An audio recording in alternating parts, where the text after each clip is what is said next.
How you doing?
Good afternoon. We're going to call a meeting of the Board of Supervisors back to order. It is just past 1:30 p.m. We're now going to take up item 20. This is from the city manager. This is to appoint 3 members to the advisory board to manage wildlife, each for a 3-year term that expires in July of 2018. We have 5 applicants for 3 positions. 1 applicant couldn't be here today and can't be here by phone either. That's Mr. Hanson. So we're going to take up the candidates as they appear in the staff summary. So, Gil, why don't we come on up and we'll start there. Mr. Yannick. How you doing this afternoon?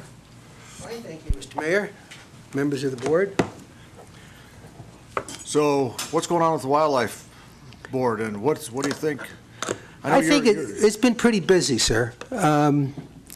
The issues that we've been dealing with the last 2 or 3 years with regards to bears, trapping, bow hunting for people who are handicapped, we've been dealing with a lot of issues. And then on top of all that, you have invasive species to worry about, trying to keep them out of the good waters that we have left. It just seems like as soon as you tackle one problem and get it under control, somebody comes up with another one, and there's a whole new set of regulations. And when you have the legislature every couple of years gets input from its constituents that said, oh, we ought to be doing this or we should be doing that, and there's an education process. And one of the things personally that I'm involved with, my wife and I set up a Nevada nonprofit called Friends of Nevada Wildlife. And it was originally established to support the Department of Wildlife and some of the things that they needed done, but they couldn't do it on their own. So one of the first things we did is we sponsored a joint meeting of the wildlife commissions of California and Nevada. Get those 2 people together because we share so much common boundary. And then it looked like the better thing to do because we had constant turnover of legislators. We have the legislative luncheon that I sponsor when the Nevada legislature is in session. And it gives everybody the opportunity to become more familiar with the problems and the challenges facing wildlife, habitat here in Nevada. And when you have a big turnover of legislators, it's an opportunity for them to get together with the department, with a lot of the NGOs that, the Sheep Foundation, even I have Sierra Club coming. We have not just hunting organizations, we have conservation organizations who are concerned. So it's been an education, it's a constant education process that you have to go through, because we have turnover, issues change, new facts come up. Because I go back to 1992 when I first came on the advisory board, and Governor Gwynn at the time says, we got to do something about the sage grouse. And so for the next 10 years, because I was the low man on the totem pole, I had retired, so I didn't work during the week regularly, and I got to attend all the meetings wherever they were. And so it became a passion you develop for that little bird, and you learn. I mean, I grew up in Brooklyn, guys. There wasn't too much sage grouse in Brooklyn, but when you get here, you kind of realize what there is and what a challenge it really is. So we got started. I got involved writing with other people. The first version of the Nevada Sage Grouse Conservation Plan. And it was with working with the Pine Nut Working Group and then the Bi-State Working Group, which for the next 10 years until, Governor Sandoval kind of did away with the governor's sage grouse conservation and put in the sage grouse ecosystem, which our mayor got the benefit of being the chairman for a while. So there was a lot going on. There was a lot at stake, and that's why it became so important. So we did that. And then the other thing that I think was important, when I got on the advisory board, one of the first jobs other than sage grouse, as secretary, we had to put together the annual budget. Well, it was kind of put on the back of a brown paper bag, and somebody came up with a number, and that was kind of it. Well, well, I don't want to know about that. But I could see that, being financially oriented, I said, no, it's got to be there's a process to do this. And so I set up this spreadsheet and submitted it with Carson City Advisory Board's budget, and the people in Endow says, wow, this is pretty interesting. How come everybody doesn't do it this way?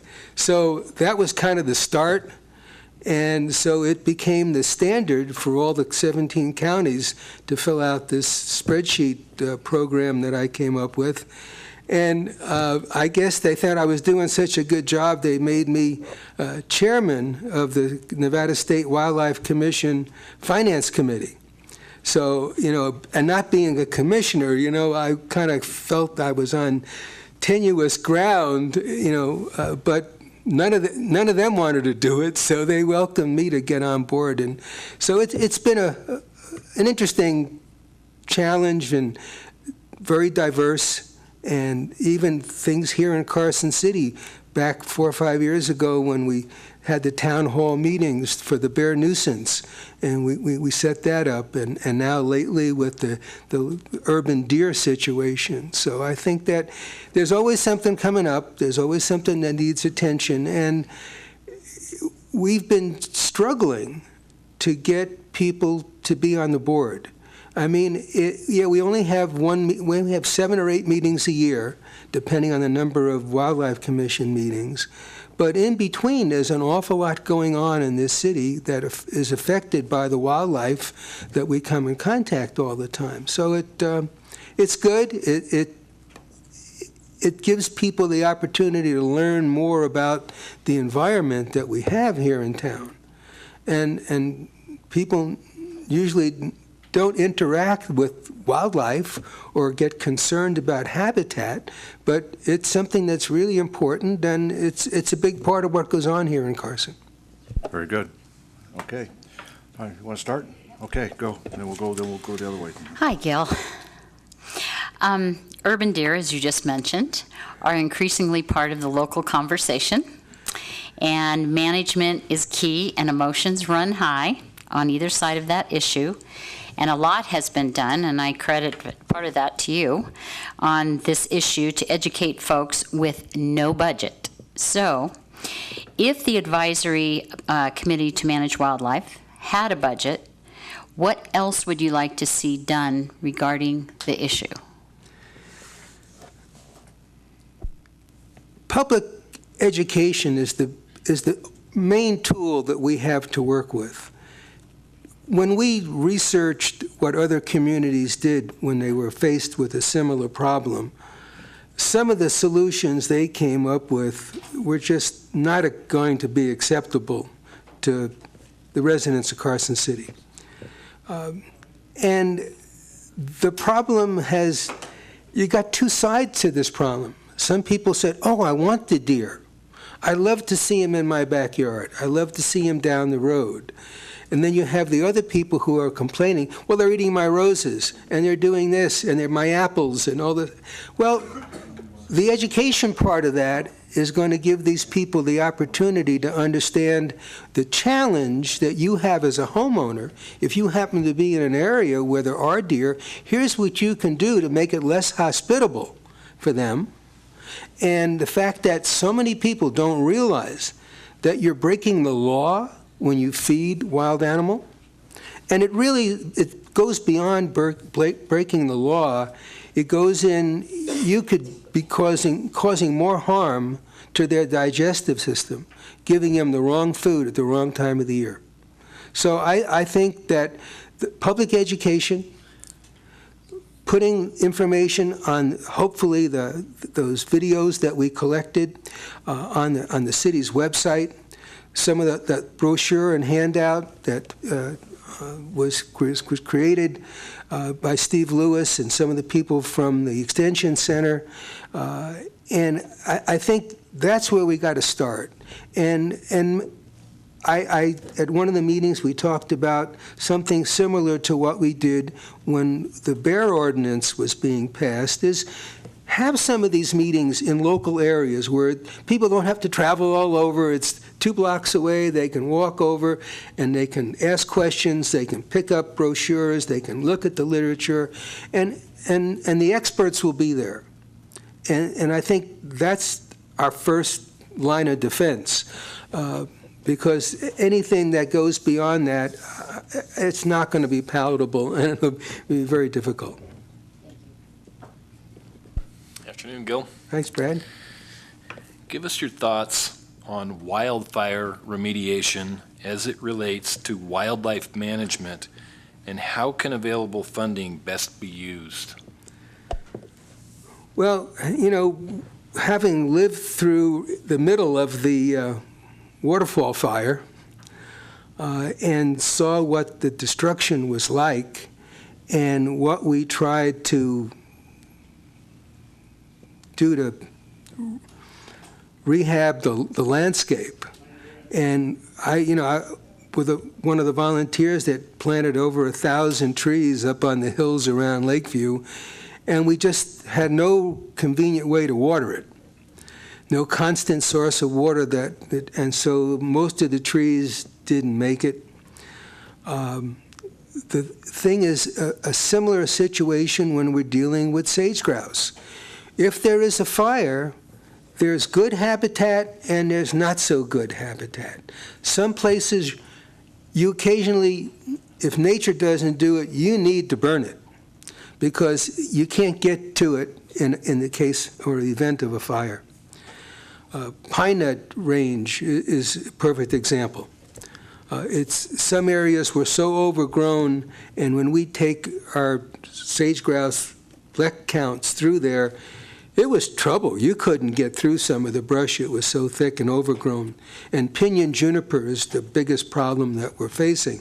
So there's been when funding becomes available, working with BLM to clear land, I think the program the city has with those trailers that they provide, and the residents can cut down get rid of the pinyon juniper, the plants that they have that are fire cannons essentially, and make it somewhat easy, because they don't have to go to the dump, they don't have to pay any fees, they can use things like that to clear brush and have defensible space.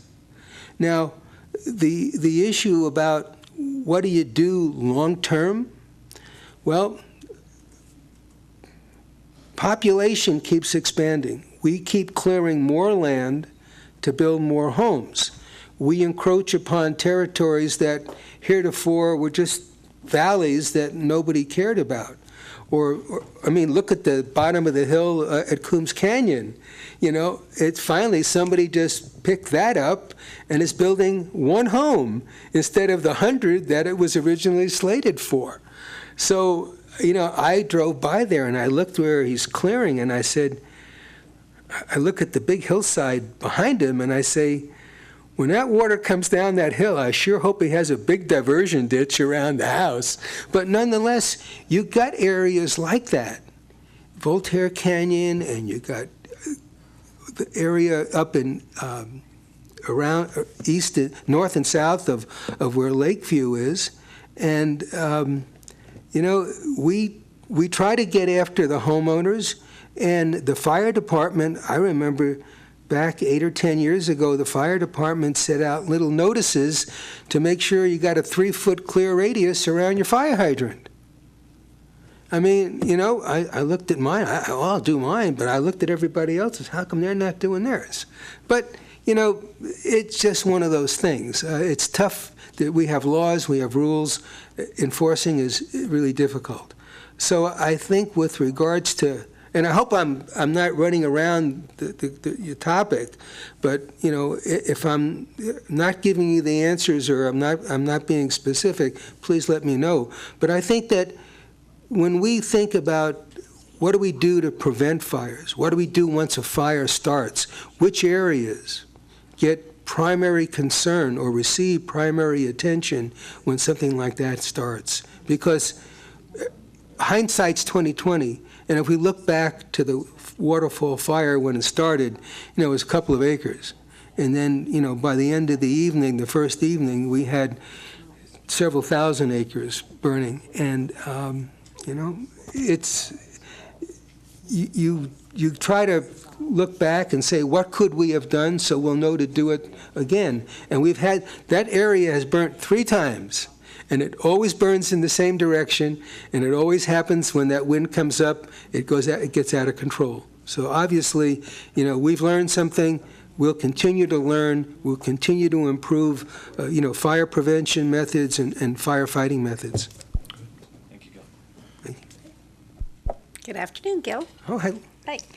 Supervisor Bagwell? Thank you. What are some of the issues you see the Wildlife Board needing to address this next year, and what are some of your recommendations?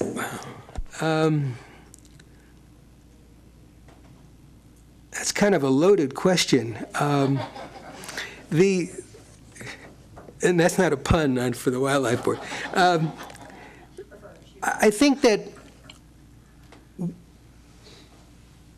wildlife, and the Department of Wildlife, the fishermen, the hunters, the trappers are facing an uphill battle the last couple of years, and it's gotten really, really difficult. We have a number of groups who are just out and out anti-hunting. No ifs, ands, or buts about it. And I think when you look at the population density in northern Nevada versus southern Nevada, and the makeup of those people who maybe don't have a very, very good knowledge or a very broad knowledge of the challenges facing wildlife. Everybody loves to go up and down the highway and see, the sheep that we have in this state, and the elk, and the big deer, and fish in some of the pristine waters that we have when we have water. But at the same time, you've got people who don't feel that way. And when the preponderance of population is uneducated about these issues, and the legislators come up here, I mean, they're listening to their constituents. If I was a legislator, that would be my responsibility too. At the same time, when you look at the resource that we have in the state, we have some of the prime, sheep hunting, elk hunting that you can find in the West. And our prices are, compared to some of the other states, more reasonable. We have an agreement with the ranchers out east, that we'll control the elk herd, and we're having a tough time controlling the elk herd. We're trying to motivate people to go in and get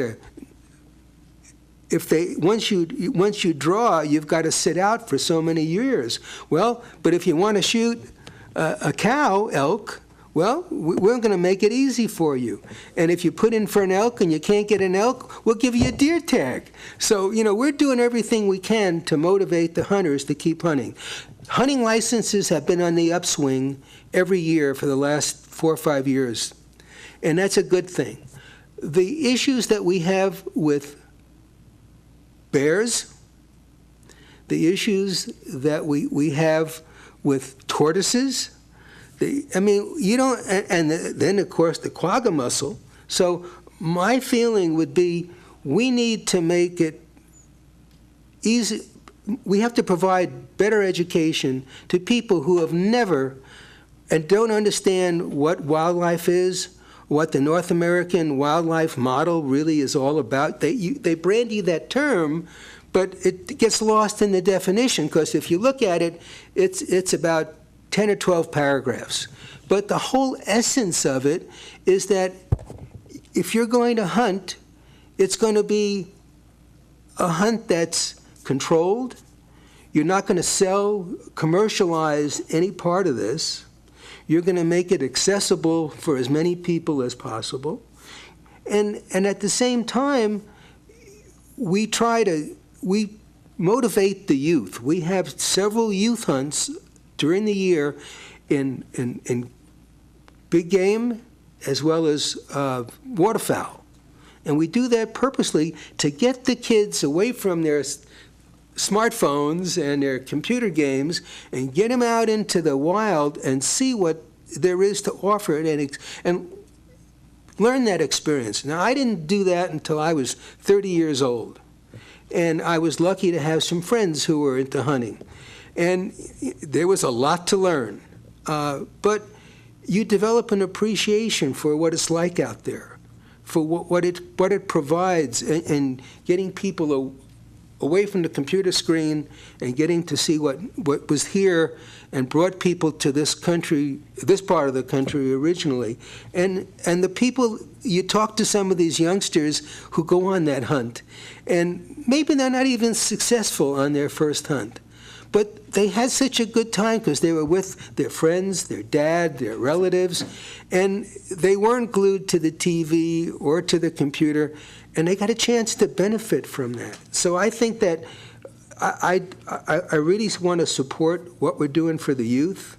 I know Friends of Nevada Wildlife, that's our personal nonprofit. We contribute quite a bit every year to the Department of Wildlife for education purposes, to get people to understand what the outdoor is all about and what it offers. So I think that, we'd like to find some equitable way to educate everybody a little bit more about wildlife. When you grow up in a big city like Las Vegas and Henderson, you don't get the opportunity like we have to go down Minnesota or Division Street and see wild game. When I had a family reunion here in Carson last week, and we're driving down, and sure enough, here comes 4 or 5 deer across the road, and my grandkids are like, Grandpa, look at this. I said, yeah, come on, I'll show you where some more are. So I think that's the process that can get lost in a big city. And when somebody sticks a petition in front of them, oh, we're not going to do this and you shouldn't do this, yeah, they sign it because they don't know any better. So education is the only tool we have left, not only here in Carson, but statewide. And some of the things that the department has been doing, some of the programs that they have on radio every week, the weekly shows, and some of the publications that they put out, I think are excellent devices to use to get people to understand what the challenges are. I mean, it just doesn't happen because it happens. You know, the money that people pay in their tags, a lot of it goes to fund wildlife projects. And we just gave, distributed close to over $240,000 for Heritage Fund projects. And I used to complain when the money was given out, and I used to see reports that looked like they were written on the back of a scratch pad. Well, it's formalized now. Every year, every person who's given a grant for a wildlife project must submit a report as to the status, money spent, results, and are they going to, if they haven't spent all the money, are we going to carry the project forward? So I think between that, we raised money with the Silver State tag and the Dream tag, because those are what we call the poor man's governor's tag that are sold for $60,000 to $80,000 or $100,000, but for $5 you can get into it. So it really makes it interesting. It makes it a challenge, and the money that we raise goes to a very good cause to support education. Very good. Jim. Good afternoon. Do you have anything to do with the Mustangs at all? No, the wild horse issue. Well, let me ask. If I was going to ask if you do or if you don't, what can we do about it? And if you are involved, how are you involved? Well, the biggest thing involvement that I had with the wild horse issue was as the issue regarding sage grouse, and we had traveled mostly through the bi-state area. But when I hunted in the eastern part of Nevada, you would see a water hole, a spring, and the horses would take possession of it, not allowing anything else to get near it. They would trample it, the wetlands disappeared, and the sage grouse relied on the wetlands for sustenance. Sagebrush, for the first 8 weeks of a sage grouse's life, that's all it subsists on is forbs that grow in the moist soil. And after the 8-week period, then they start eating sagebrush the rest of their life. But it was always a challenge because we would fence in springs, we would divert roads. We would, we didn't have much to do with roundups at all. That was more BLM's responsibility. And our concern more was to clear pinyon juniper so that, it wouldn't, people don't realize how much water pinyon juniper sucks up every day. And if you look at pictures of some of the Carson Valley even 30, 40 years ago, and you look at it today, it's unbelievable how much pinyon juniper is out there, and we wonder why we have such an arid, valley south of us. So back to the wild horse issue, the only contact that NDOW really has with wild horses is really destruction of wetlands, springs, and areas like that. We don't really get involved with BLM because the wild horses set the level at which the land can support, and they're supposed to maintain the horses at that level. So they don't destroy the land, they don't overgraze it, don't denude it of everything that they usually do when you get an overpopulation. So it's It's a real challenge. Our Wildlife Advisory Board and even the Department of Wildlife really doesn't have the responsibility that BLM has when it comes to wild horses. So the advisory board has nothing to do really with wild horses, correct? That's correct. All right. How does it, up in Incline, do you work with Incline on the bear control and the recent shooting that happened up there? Do you have anything to do with that? I mean, if you don't, that's fine. We don't. That was handled by the California Department of Wildlife, Okay. because it was on the west side of it. We go up there, our wildlife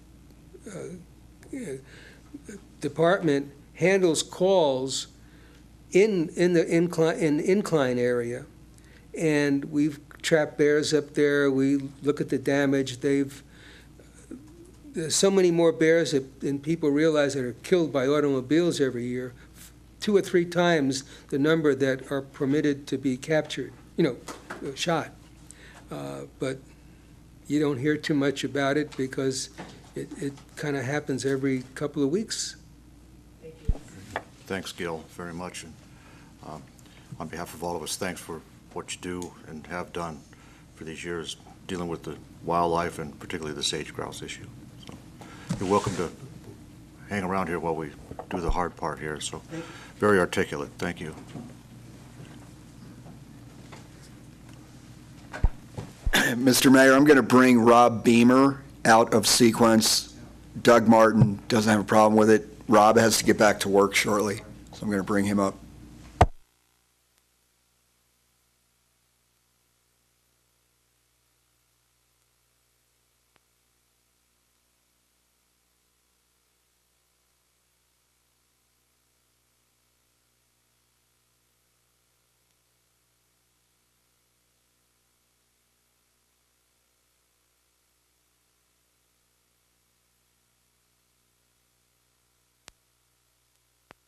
How you doing, Bob? Good morning, or good afternoon. How the Boy Scouts doing these days? The Boy Scouts are there. They're alive and strong, Mayor. And they're getting more, hopefully the numbers are going up. They are. Very They good. are, actually, in our community, actually. Good We've to had a hear. significant increase, so Good to pretty hear. proud of that. Well, thanks for applying, Bob, and thanks for what you're doing for our Boy Scouts, too. I mean, I know what you do, so you and I have talked about it. Well, appreciate those kind words. So, we each get to ask a question, and we try and ask the same questions of every applicant here. And, I start off just to give you a chance to get warmed up and get used to, so that you don't have to break a leg. Why do you want to serve on the Wildlife Board, and what do you think you can add or contribute to it, Bob? So. Well, I appreciate that question. I'm sure you guys looked up my application. I've lived in Carson City my whole life, and avid sportsman and avid hunter and fisherman, and then I also I'll participate on the conservation side of that as well, as a volunteer hunter education instructor and bow hunter education instructor and angler education instructor for the Department of Wildlife. I also serve as the president of the Nevada Operation Game Thief Board, which is the Citizens Board, which actually decides on rewards. It's a secret witness program for the outdoors, and it actually decides on rewards for those people that give information that lead to the conviction or prosecution of a game law violator. And so being involved in that as much as I have a passion for the outdoors, have a passion for wildlife especially, and especially right here in our own community. And had the opportunity to work with Karen and a little bit, and in trying to bring some awareness to urban deer populations that we have here in Carson City. Hopefully you guys have got to see that great video. We were low budget on the actors, so we had to kind of watch out there. But anyway, so I feel like I can bring a lot to the table, given all of that, and certainly be a good advocate not only for wildlife, but across the state, but also for the sportsmen as well, and then also the conservationists as well. So I think I'm kind of middle of the ground kind of individual when it comes to that, and Done a lot. I think I do a good job for it. You bet. Okay, Jim, we'll go that way, then we'll come back. How's that? Actually, we're supposed to ask the same questions, but Gil was so knowledgeable, I had to think of a question on the run, which doesn't apply to you, so I'm going to ask it a different question of you, just to let you know beforehand. The board manages wildlife matters within Carson City. What do you think the #1 issue is with wildlife in Carson City? That's a great question, and I think that the biggest issue is the public interface with that. I think that we have not done a good job of public education in how to interface urban wildlife with our folks. A lot has changed since I was a little guy running around here. Our urban deer population is a great example of that. That we never used to see urban mule deer here in Carson City walking down Musser Street in front of the Sheriff's Department and sitting on the Capitol grounds, right? And so how we educate our public to the public to interface with those with that wildlife. Urban wildlife is, I think, crucial. I think that's probably the biggest concern that I would have. Thank you. You bet. Okay, well, a little bit along those lines. What are some of the issues you see the Wildlife Board needing to address this next year, and what are some of your recommendations for that?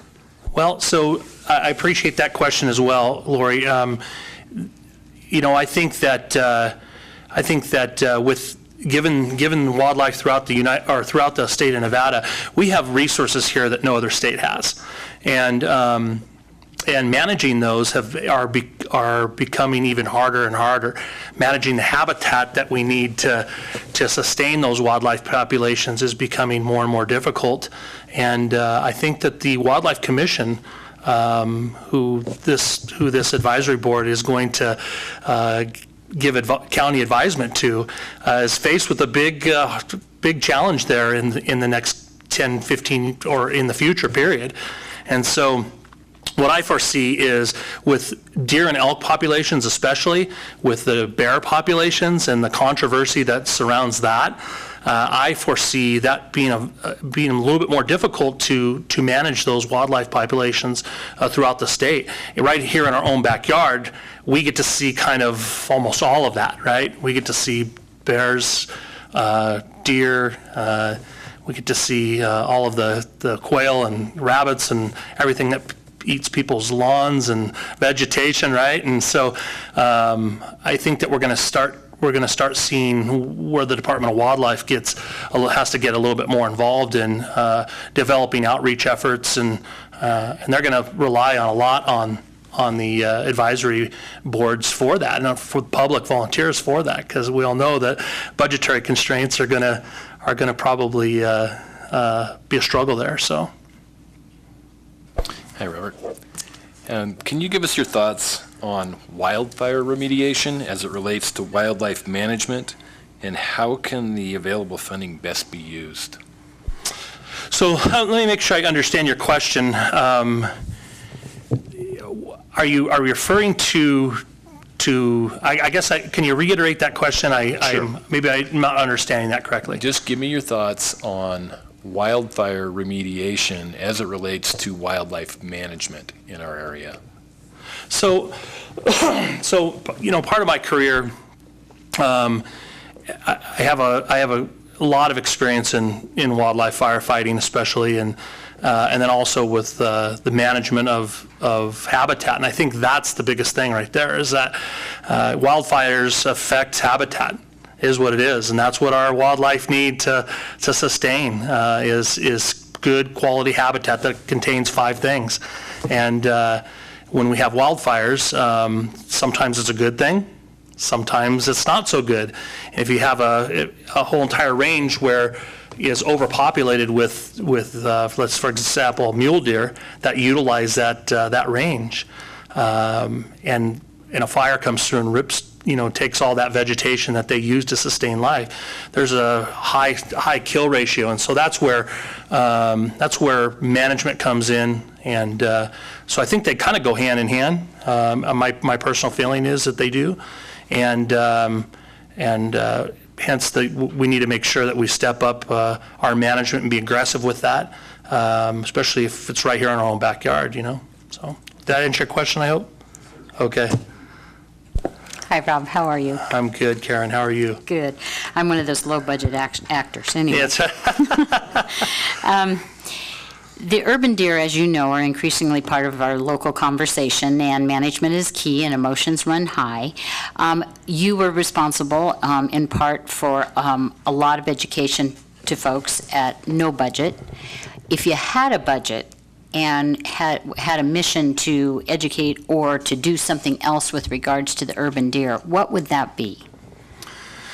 Well, I think that if we had, I appreciate that question because you know firsthand that we're faced with that, and and seeing how this new urban deer committee that we've tried to form and trying to get that urban deer education out, and seeing how that's playing out not only in our community but how I've seen it play out in other communities within Nevada, like Elko. Down in Boulder City, they had a huge issue. They still do have a huge issue with the Nelson bighorn sheep coming right down into town and wiping out parks and all kinds of stuff and eating, all the flowers and all the good stuff that we don't like to see wildlife eat. I think the biggest thing is that if we had a budget, I think first and foremost it should be devoted towards education, and we could step up the educational effort to be able to try and combat that a little bit and help the public to interface with wildlife a little bit better, what I would foresee is, still utilizing a volunteer base, but what I would foresee is utilizing that budget to try and allow the volunteers to have a little bit more outreach and again, hold seminars and maybe enlist some of our local businesses that do a great job holding seminars, like folks over at Greenhouse Garden Center and some other entities here in town, to kind of get on board with that and utilize those funds to help with that effort. You bet. Bob, anything you want to add? Maybe didn't get a chance to say? Yeah, I appreciate the opportunity. I hopefully my application speaks for itself, and my big thing is I serve currently as the executive officer for the deferred compensation program for the state of Nevada, and I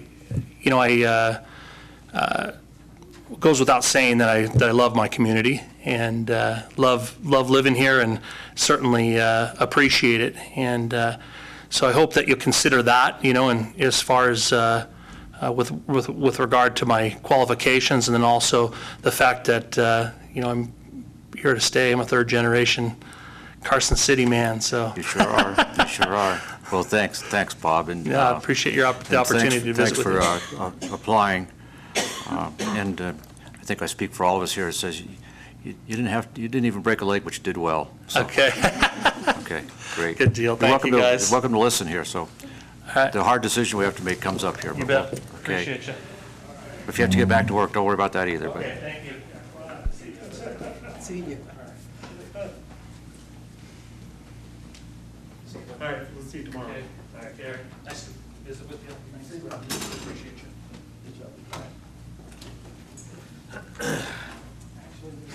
You ready? Ready. All right. How are we doing today? I am great. How are you? You know the drill, right? I do. Yeah. So Doug, why do you want to be reappointed, and where do you think the Wildlife Board is going in the future? And just give us an overview of kind of your thoughts on what's going on with it. Thank you, Mr. Mayor, members of the Board of Supervisors. My name is Doug Martin. I have been a citizen of Carson City for a long time, since 1977. I have a degree in renewable natural resources, which included range, hydrology, wildlife.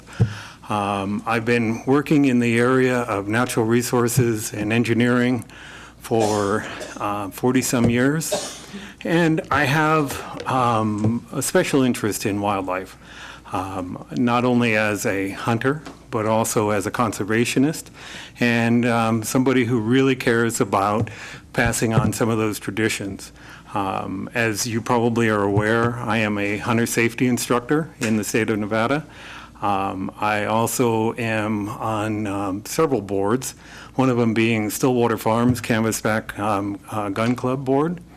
And I have an interest to continue my support to you and the citizens of Carson City regarding wildlife, because I see we're at a point where wildlife has many distractions, and we have a lot of politically charged ideas about wildlife, and that we need to have tempering voices, and we need to consider, really importantly, where we're going and how we're going there. Case in point, there are several groups that would like to ban bear hunting in the state of Nevada. I personally am not a bear hunter, and I don't think I will ever hunt a bear. But bears are a North American big game animal. The department thinks that we have a surplus bear population that can be managed and can be managed through harvesting and hunting. I personally support that, and I think if you do have a surplus, that hunting is a tool. But I also understand that there are people in Carson City who are not taking that position. So when you're moving along, you need to be able to express and to convey the importance of hunting, but also be respectful of people who don't hunt.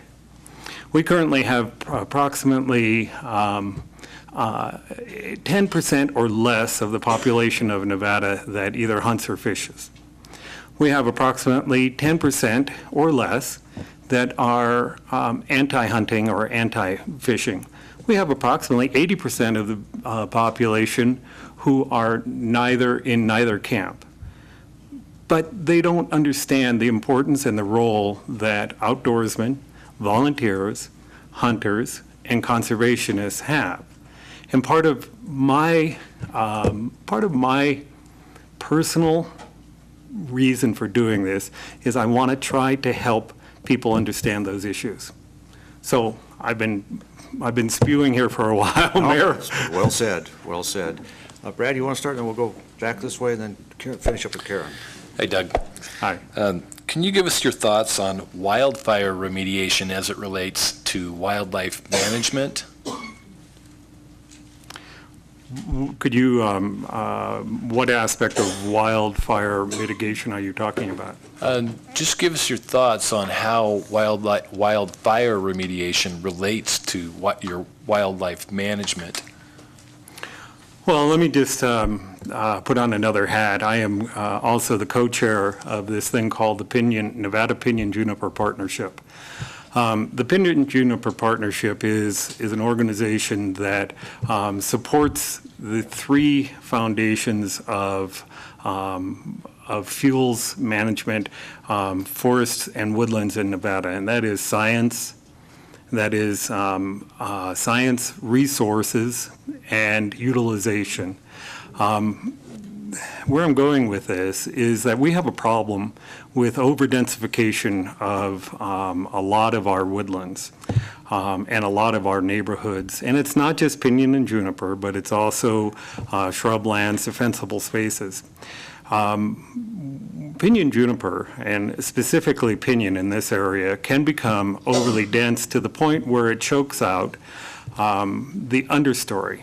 If it becomes to the point where it's classified as a class 3 forest, that means it's destroyed the native underbrush. Now, how that connects to fire management is that those forests that become overly dense are an extreme threat to the wildfire urban interface, such as around our community, over on the east side, over on Deer Run Road property, but also in the pine forest over on our west side.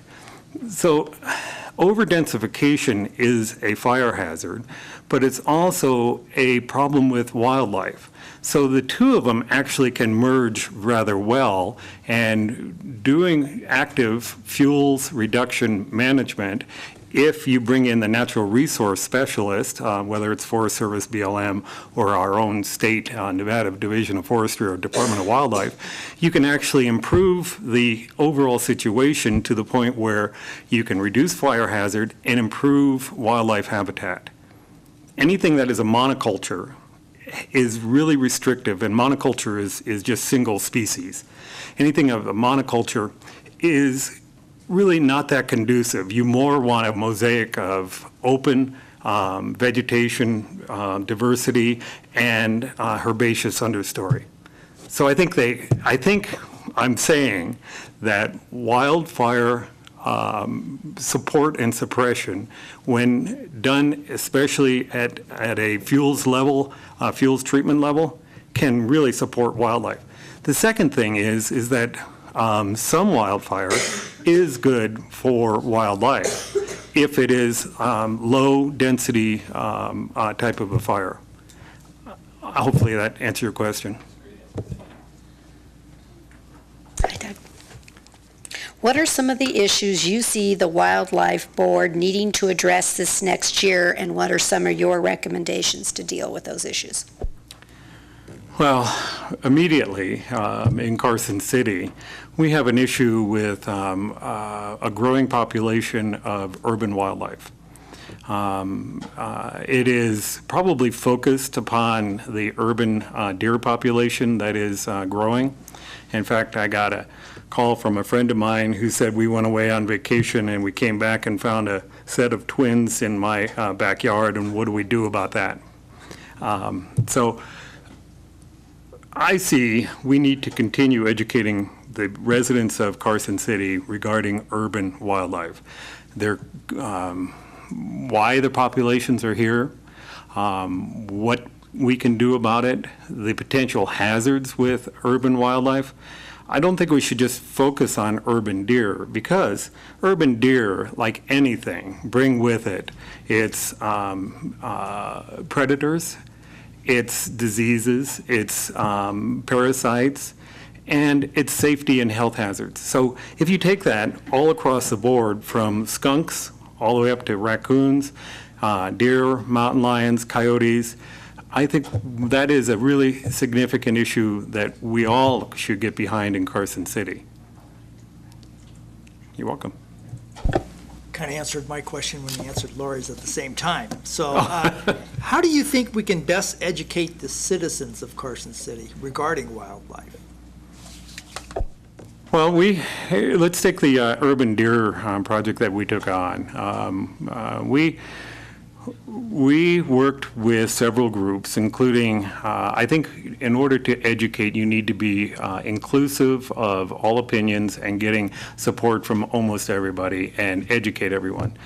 In the urban deer education campaign, we dealt with and worked with Nevada Department of Wildlife, the Carson City Parks and Recreation, one of the board members from this board, really importantly, Cooperative Extension and their educators, and then a citizens group. So we got input from a lot of people, and the end result and where we're at right now is we have put together an educational brochure that I have asked our city manager to post it on our webpage, as well as some other information that we can start getting out there. I think, though, it's going to be really the tip of an iceberg, because the thing with urban wildlife, not just deer, all urban wildlife is they're here to stay. A lot of people think it's just the drought, but it's also the fact that they came here because of maybe a drought or some other reason, but those wildlife found a home. They have every wildlife species needs, according to their habitat need, they need space, shelter, feed, and water. And unless we're going to remove those things from Carson City, those are here. So I hope I'm answering your question, that we need to continue and not just give out one-time pieces of information, but we're going to eventually get to the point where somebody's going to say, we have too many of something in our community, and we're going to have to deal with that. And when we get to that point, it's not going to be just some volunteer board to give out some information. We're going to have to collectively figure out how are we going to manage that. You're welcome. Hi, Doug. Hi. Well, that was the perfect segue into my question. So you did an excellent job of the coordination of getting the information out there with regards to the urban deer with no budget. If you actually had a budget, what would you like to see happen with regards to the urban deer and getting information out or dealing with the situation? If I had a budget.